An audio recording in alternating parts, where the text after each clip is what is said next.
I think all transport, with the exception of rockets, will go fully electric. So that's why, I mean, I see the value of Tesla as an accelerant, as a catalyst in that transition.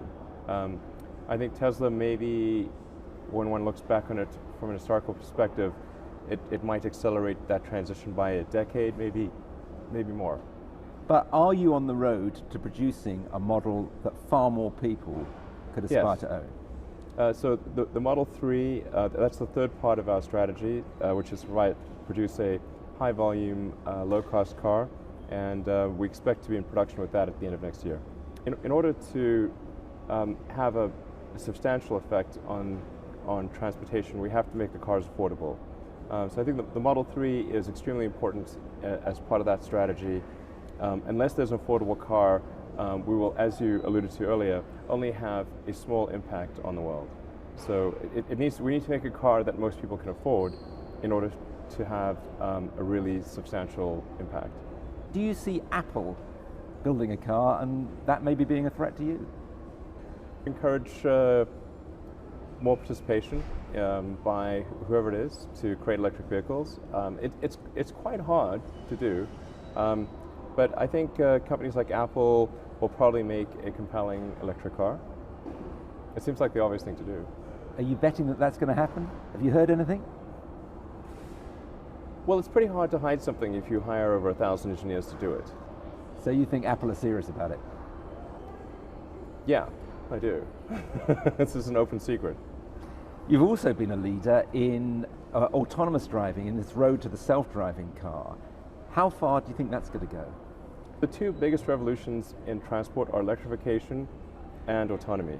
Those are the two biggest innovations since the moving production line, and they're both happening at about the same time.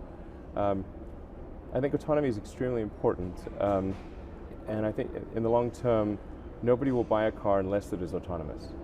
In 10 years' time, what will I be driving? Or will I be driving at all? Will I just be pressing a button on an app, a car will drive up and take me where I want it? You will only drive if you want to drive. It'll be like owning a car that is not self-driving in the long term. Will be like owning a horse. You would own it and you would use it for sentimental reasons, but not for daily use, really. Now you're in three extraordinary industries. You're in electric cars, you're in rockets, and you're in solar energy. What unites you? What unites those three interests? Well, what I'm trying to do is to minimize future existential threats, or to take whatever action I can to ensure the future is good. I didn't expect these companies to succeed. I thought they would most likely fail, particularly Tesla and SpaceX. I thought SolarCity had a higher probability of success. But in the beginning, I thought SpaceX and Tesla maybe had a 10% chance of success.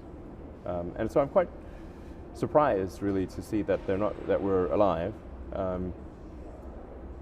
It's great. I wasn't expecting that.